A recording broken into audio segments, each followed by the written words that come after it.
కార్యదర్శిగా ఉన్న ప్రకాష్ రెడ్డి గారు కాంగ్రెస్ పార్టీ పైన భారతీయ జనతా పార్టీ కన్నుగిట్టింది. కర్ణాటకలో మొడా స్కాము, ఇక్కడ కూడా ఇంకా తెలంగాణలో కూడా మేము బలంగా ఉన్నాం కాబట్టి ప్రజా ఆదరణ రోజు రోజుకు పెరుగుతుంది కాబట్టి ఇక్కడ బలహీనపరచాలి, ఇదే టార్గెట్. ఆ టార్గెట్లో భాగంగానే ఇప్పుడు పొంగులేటి ఇంటిపైన ఈడీ దాడులు చేస్తుంది అంటున్నారు కాంగ్రెస్ పార్టీ నేతలు. ముందు మిత్రులకు నమస్కారం. సతీష్ గారు నమస్తే అండి. ప్రతి దాడి వెనకాల ఏదో కథ నల్లడం అనేది కాంగ్రెస్ పార్టీకి అలవాటు. మనం ఒక స్టేట్మెంట్ ఫస్ట్ చెప్తున్నావు. ఫస్ట్ విషయం అది. ఇప్పుడు పొంగులేటి శ్రీనివాసరెడ్డి పరమ పవిత్రమైన దేవదూత. ఆయన ఎక్కడ ఏం చేయలేదు, ఒక ₹1 వాచ్ ను స్మగ్లింగ్ చేయలేదు. ఆయన ఇచ్చినటువంటి యూరో ఎగ్జిమ్ బ్యాంక్ లో బ్యాంక్ గ్యారంటీస్ కు ఒక లెటర్ అంటే దాన్ని యాక్సెప్ట్ చేయలేదు. లేకపోతే కీర్తి చిదంబరం ఉత్తరం తప్పు. ఇవన్నీ మరి సమర్థించుకుంటారా లేదా? పోనీ పొంగులేటి శ్రీనివాసరెడ్డి గారు ఎప్పుడు ఎక్కడ ఏ వ్యాపారాలు చేయలేదు, ఏ బ్యాంక్ గ్యారంటీలు ఇవ్వలేదు, ఎక్కడ ఏ బ్యాంక్ నుంచి అప్పులు తీసుకోలేదు, ఎక్కడ వ్యాపారం చేయకుండా సన్యాసం తీసుకొని వచ్చి రాజకీయాలు ఉన్నాడా? వ్యాపారం చేస్తున్నప్పుడు అంటే మీరు సమర్థించడానికి పొంగులేటి శ్రీనివాసరెడ్డి ఎలక్షన్ల ముందు జరుగుతుంది, ఎలక్షన్ తర్వాత జరుగుతుంది. కానీ అక్రమాలకు పాల్పడడం తప్పు. నేను ఏమంటానండి, అక్రమాలకు పాల్పడలేదని మీరు సర్టిఫికేట్ ఇచ్చేస్తారు. సింగరాజరెడ్డి మీద ఈడీ దాడి చేస్తుంది. 16 మంది ఢిల్లీ నుంచి వచ్చారు, 16 టీంలు వచ్చాయి. వచ్చిందంటే ఏ ఉప్పు అందకుండా, ఏ సమాచారం లేకుండా, ఇంకా ఏది ఎవిడెన్స్ లేకుండా కనుక చేసిరు అనుకోండి, అంటే చేయడానికి అవకాశం ఉంటదా? అట్లా కొంచెం చెప్పండి. ఏ రాష్ట్రంలో అట్లా అవకాశం ఉందా? పని చెప్పండి. ఏ వ్యవస్థలో అయినా ఉంటా. మీరు కూడా చేస్తారా పని? మీరు మాదైనా మేము ఏం తప్పు చేయము, మేము బీజేపీ వాళ్ళు ఇక్కడ మంచిగా కూర్చొని ఉన్నాము, మా మీద మీరు దాడి చేస్తారా? చెప్పండి. మీ ఏసీబీ దాడి ఏమని చెప్పండి. ఏ కార్యకర్త మీదనా, ఏ పార్టీ నాయకుల మీదనా? మీకు అవకాశం ఉంది కదా మీరు చేయడానికి. ఏసీపీ కేసులు ఎవరున్నో తెలుసు కదా, అవకాశం ఎవరు ఇచ్చారో మీకు తెలుసు కదా. ఏసీపీ కేసులో ఇరికినప్పుడు 50 లక్షలు తీసుకపోతున్నా కూడా ఏం ముట్టుకోవద్దు, దాన్ని అనవద్దు అని చెప్పి గతంలో కేసీఆర్ కూడా ఇదే బెదిరించినారు కదా. దాన్ని ఏమంటారు మరి? అంటే అప్పుడు ఏసీబీ రావద్దు అంటారా? మీరు అప్పుడు అక్కడికి ఇచ్చుకుంటారా? రావద్దని మీరు చెప్తారా? రావద్దని మీరు డిమాండ్ చేస్తారా? అంటే ఏసీబీ దాడి చేసింది, రేవంత్ రెడ్డి గారి కేసులో 50 లక్షలు పట్టుకుంది, అంటే ఫోన్ ట్రాప్ చేసి పట్టుకుంది, ఇది పట్టుకుంది. ఎట్లా పట్టుకుంటుంది? పట్టుకుందా లేదా? అంటే పట్టుకోవడం తప్ప అంటే ఏసీబీ పట్టుకోవడం రేవంత్ రెడ్డి తప్ప అయితే మరి ఈడీ రావడం కూడా తప్పే. మీరు అది చెప్పండి. అది చెప్పదలుచుకుందా కాంగ్రెస్ పార్టీ? అందుకోసమనే మీరు చేసి ఇప్పుడు వ్యాపారవేత్తలు రాజకీయాల్లోకి వచ్చి రాజకీయాలను ఉపయోగించుకొని వ్యాపారాలు చేయాలనుకుంటున్నప్పుడు, ఏ వ్యాపారవేత్త అయినా సరే, పెద్ద పెద్ద వ్యాపారవేత్తలు వస్తున్నారు, చేస్తున్నారు. అప్పుడు వచ్చేటువంటి పరిణామాలను ఖచ్చితంగా రాజకీయాలు వచ్చే పరిణామాలకు వాళ్ళు బాధ్యత తీసుకోవాల్సి వస్తుంది. సచీలంగా ఉండండి. నేను మీకు ఇంతెందుకు ఒక ఎగ్జాంపుల్ చెప్తా సార్ సతీష్ గారు, మీకు ఒకటే ఒక ఎగ్జాంపుల్ చెప్తా. అద్వానీ గారు ఒక పివి నరసింహారావు గారి కాలంలో జైన్ హవాలా కేసులో ఎల్కి అని రాసిందని చెప్పి ఆ రోజునటువంటి సిబిఐ అద్వానీ గారిని కేసులో పెట్టింది. మీకు తెలుసు కదా స్టోరీ అంతా. అద్వానీ గారు రాజీనామా చేశారు, ఎలక్షన్స్ లో పోటీ చేయలేదు. సిబిఐ నుంచి బయటకు వచ్చిన తర్వాతనే మళ్ళీ ఎలక్షన్స్ లో పోటీ చేశారు. మీ దమ్ముందా? చెప్పండి, దమ్ముందా? దమ్ముందా? అద్వానీ గారికి ఆ దమ్ము ఉండే. ఆ నాయకత్వంలో, ఆ వారసత్వంలో మేము బీజేపీ ఉన్నాం. ప్రకాష్ రెడ్డి గారు, అంటే కాంగ్రెస్ పార్టీ అధికారంలో ఉన్న ప్రామినెంట్ స్టేట్స్ లో తెలంగాణ, కర్ణాటక ఉన్నాయి. ఆల్రెడీ కర్ణాటకలో ఈ మైసూర్ అర్బన్ డెవలప్మెంట్ అథారిటీ స్కామ్కి సంబంధించి నేరుగా ప్రధాని మాట్లాడారు. అంటే ప్రధాని మాట్లాడడం అంటే ఏజెన్సీ సంస్థలకు ఒక సిగ్నల్ ఇవ్వటమే. ఇది చరణ్ కౌశిక్ గారు ప్రస్తావిస్తున్న అంశం ఒకటి. రెండోది, ఈ 2 రాష్ట్రాల్లో కాంగ్రెస్ పార్టీ ఉంది కాబట్టి, ఈ 2 రాష్ట్రాలపైన కాంగ్రెస్ పార్టీ ఆధారపడి ఉంది కాబట్టి ఇక్కడ కూడా చిన్నాభిన్నం చేయాలి, ఇక్కడ కూడా డిస్టర్బెన్స్ చేయాలి, ఇక్కడ కూడా నాయకుల్ని భయపెట్టాలి. ఇది భారతీయ జనతా పార్టీ ప్లాన్ అంటున్నారు.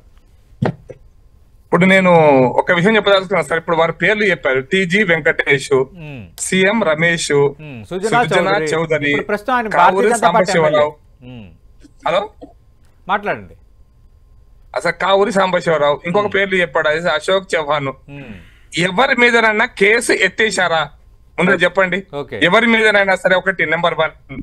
నెంబర్ 2, నేనేమంటున్నానంటే ఇప్పుడు తెలంగాణ రాష్ట్రంలో రేవంత్ రెడ్డి గారిది 50 లక్షల రూపాయల కేసు, అంతే కదా? కన్వర్జేషన్ ఏం జరిగిందో జరిగింది. ఇప్పటిదాకా ఎందుకు ట్రయల్ కు రాలేదు కేసు? బీఆర్ఎస్ కాంగ్రెస్ కుమ్మక్కై రాలేదా ట్రయల్ కి?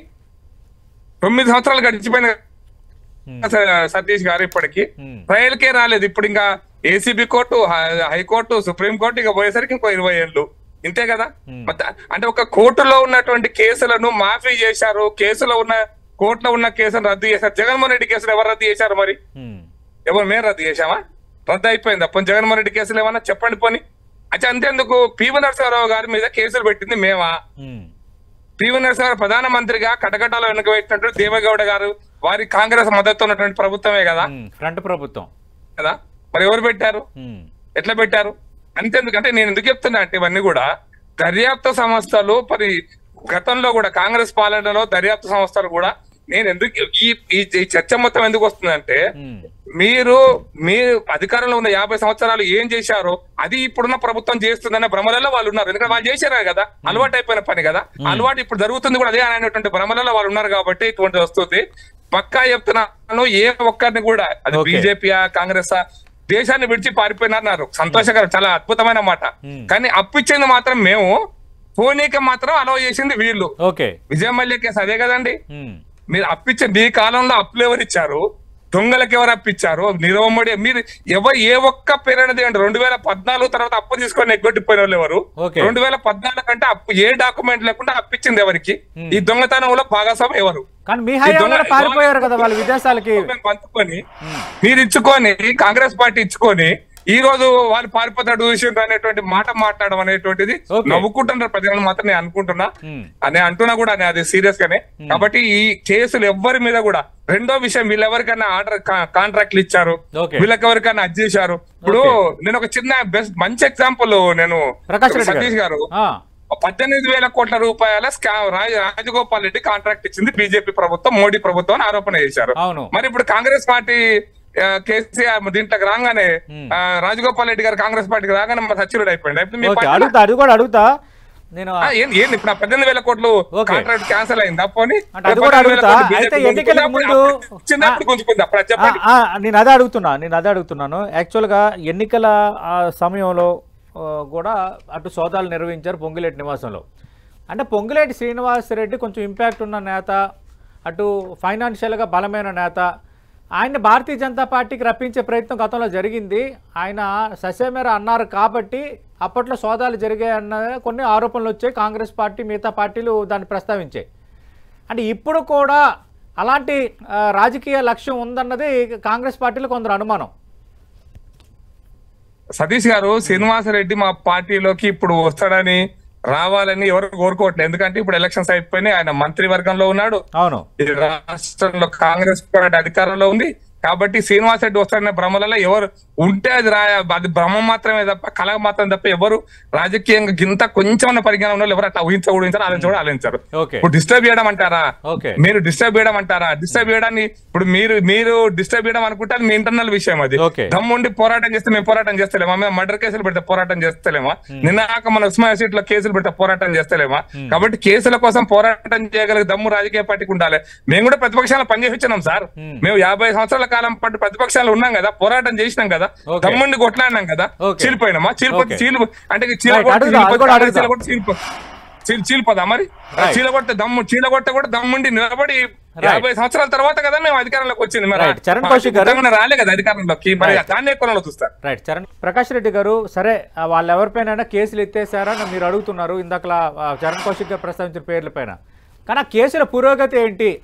అంటే భారతీయ జనతా పార్టీతో ఉంటే ఒకలాగా, భారతీయ జనతా పార్టీతో పొత్తు పెట్టుకుంటే ఒకలాగా, అలా కాకుండా ఎగ్నెస్ట్గా ఉంటే మరోలా, ఎగ్నెస్ట్గా ఉంటేనే ఆ కేసులు కొంచెం స్పీడ్ అవుతాయి, యాక్టివ్ అవుతాయి, లేదంటే ఆ కేసులు అలా స్తబ్దుగా ఉంటాయి. ప్రకాష్ చెప్పండి సార్. దురదృష్టం ఏంటంటే భారతదేశంలో కాంగ్రెస్ పార్టీకి ఏ వ్యవస్థ మీద కూడా నమ్మకం లేదు.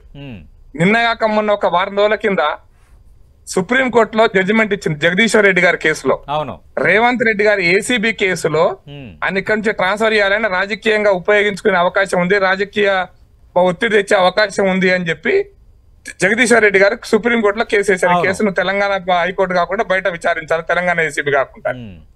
దాని మీద సుప్రీంకోర్టు జడ్జిమెంట్ చెప్పింది, ఊహాజనితమైనటువంటి అంశాల ఆధారంగా ఏ వ్యక్తి విషయంలో గానీ ఏ వ్యవస్థ విషయంలో కూడా ప్రశ్నించకూడదు అన్నది. అవును, అంటే సుప్రీంకోర్టు జడ్జిమెంట్ అనేది తప్పుడు జడ్జిమెంట్, జడ్జిలకు బుద్ధి లేదు, జ్ఞానం లేదు అన్నావా? మీరు చెప్పండి. వారం రోజులకి అది కూడా కేసు ఏంది? రేవంత్ రెడ్డి కేసు. అవును, వేరే కేసు అయితే నేను ఎగ్జాంపుల్ ఇప్పుడు చెప్పను.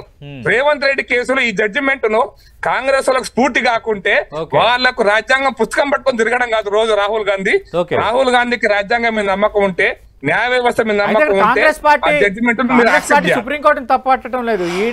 ఈడీ సిబిఐ ఐటీ ముగ్గురిని తప్పుపడుతుంది.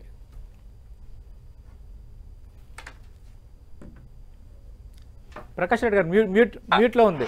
ఏసీపీ సంస్థకు తప్పుడు అంశాలు అంటగట్టొద్దని సుప్రీంకోర్టు జడ్జిమెంట్ ఇచ్చింది మొన్న. అవును, నేను ఇక్కడ ఏసీపీ తప్పు పడితే కేసు ఏసీపీలో ఉంది, రేవంత్ రెడ్డి గారి కేసు ఏసీపీలో ఉంది, తప్పు పడుతున్నామా నేను? ఏసీబీ ఎంత అయితే అవినీతి వ్యతిరేకంగా పనిచేస్తావు, సిబిఐ ఈడీలు కూడా అదే పనిచేస్తాయి కదా. మరి దానికి దీనికి పోలిక లేదంటావా? ఎట్లా మాట్లాడతాం? సుప్రీం కోర్టు అంటే మీరు ఊహించుకునేటువంటి ఆపాదించేటువంటి అంశాలను సుప్రీంకోర్టే చెప్పింది, నేను చెప్పడం కదండి. అర్థం చేసుకోవాలి, కాంగ్రెస్ పార్టీ రాజ్యాంగం మీద నమ్మకం లేదు, జడ్జిల మీద నమ్మకం లేదు, కాబట్టి మేము ఏసీబీని వాడుకుంటున్నాం కాబట్టి మీరు వాడుకుంటున్నటువంటి భ్రమలలో ఉంటున్నారా? మరి ప్రకాష్ రెడ్డి గారు మరి ఈ ఈడీ దాడులు కేవలం పొంగిలెట్టుతో ఆగుతాయా, ఇంకా చూడబోతున్నావా ఇంకా తెలంగాణలో మిగతా నేతలతో? సతీష్ గారు, నేను భవిష్యవాణి వినిపించడం కాదు, బట్ ఒకటేంటంటే వ్యాపార గతంలో చాలా మంది పైన ఆరోపణలు ఉన్నాయి, చాలా మంది పైన ఈడీ కేసులు ఉన్నాయి. సతీష్ గారు, ఒకటే నేను చెప్పాలనుకుంటే ఆరోపణలు రాజకీయాలకు వచ్చిన తర్వాత వ్యాపారాలను కొనసాగిస్తుంటే ఆ వ్యాపారాల ద్వారా వచ్చేటువంటి లాభ నష్టాలు జరుగుతున్నటువంటి అంశాలు ఏవైనా కావచ్చు, రాజకీయ ఆరోపణలు వస్తాయి, అవసరమైతే మిగతా అంశాల ఆధారంగా వస్తాయి. ఎవరి మీద వస్తాయి, ఎందుకు వస్తాయని నా చేతిలో లేదు. ఎందుకంటే ఎవరో రాజకీయాలలో ఉన్నటువంటి వాళ్ళు చేసేటువంటి పనులు, వాళ్ళు చేస్తున్నటువంటి పనులు, చేసే వ్యాపారాల మధ్య జరుగుతూ ఉంటుంది. ఇప్పుడు నేను వ్యాపారం చేసినప్పుడు నాకు సేల్స్ ట్యాక్స్ నా మీద రైడ్ చేశారు సార్. సేల్స్ ట్యాక్స్ రైడ్ చేస్తే నా రాజకీయ కక్ష అందామా? నా మీద సెంట్రల్ ఎక్సైజ్ రైడ్ చేశారు, రాజకీయ కక్ష అందామా? ఏమనాలి దాన్ని మరిగా? అంటే నేను వ్యాపారం చేస్తున్నప్పుడు సేల్స్ ట్యాక్స్ రావద్దా? నేను వ్యాపారం చేస్తున్నప్పుడు సెంట్రల్ ఎక్సైజ్ రావద్దా? అంటే దీన్ని అంటే సెంట్రల్ ఎక్సైజ్ సంస్థ దొంగ సంస్థనే, సేల్స్ ట్యాక్స్ దొంగ సంస్థనే, ఇట్లా ఇప్పుడు జిఎస్టీ కూడా దొంగ సంస్థనే అందామా? అది కూడా మాట్లాడదాం. చరణ్ కౌశిక్ గారు మాట్లాడండి. గుర్తు చేస్తాను, ఎమర్జెన్సీ కాలంలో జడ్జిమెంట్ ఇచ్చిన జడ్జీలు ఏడున్నారో ఒక్కసారి కనుక్కోవాలి సార్. వాళ్ళకి జరిగిన పరిణామం ఏందో అప్పుడు పేపర్ మర్చిపోతే ఎట్లా? మీరు అధికారంలో ఎమర్జెన్సీ, ఇందిరాగాంధీ ఎమర్జెన్సీ, ఆమె విషయంలో ఇచ్చినటువంటి జడ్జెస్ అంతా ఎక్కడున్నారు, ఏం చేస్తున్నారు, ఏం చేసింది ఇందిరాగాంధీ? ఎట్లా సార్ అంత అద్భుతంగా మాట్లాడారు?